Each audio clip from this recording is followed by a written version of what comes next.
আসসালামু আলাইকুম। ওয়ালাইকুম সালাম। কে ইভানা? হ্যাঁ ভাইয়া। তোমার ফ্রেন্ডের থেকে তোমার আইডিটা নিলাম। হ্যাঁ জানি আমি, ও আমাকে বলছে। ও আচ্ছা। জি ভাইয়া, কিছু বলবেন? না তেমন কিছু না। আচ্ছা। তো কি করো? পড়া শেষ করে অনলাইনে আসলাম। ও আচ্ছা। আপনি কি করেন ভাইয়া? এই তো আড্ডা দিয়ে বাসায় আসলাম কিছুক্ষণ আগে,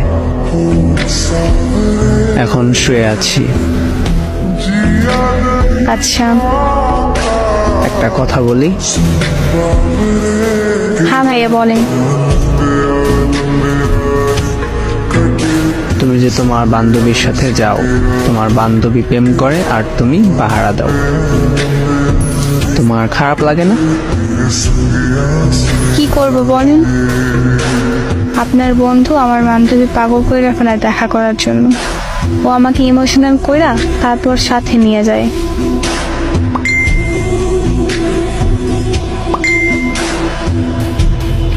আরে কষ্ট। তুমি রিলেশন করো না? না ভাইয়া। কেন? ভয় লাগে, বাসা জানতে পারলে কবর দিয়ে দিবে। আর আমাকে কেউ পছন্দও করে না যে রিলেশন করবে।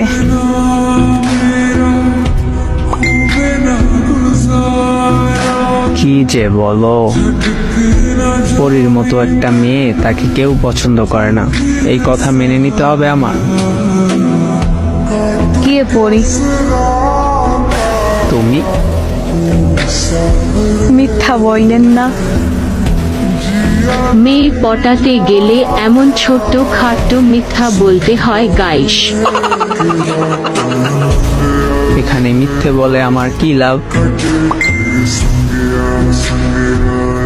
আমি যদি সত্যি এত সুন্দর হতাম তাহলে কেউ না কেউ তো প্রপোজ করতো আমায়, কেউই তো করে না। ও আচ্ছা, এই ব্যাপার। আর আপনি আমায় বলেন আমি নাকি পরীর মতো।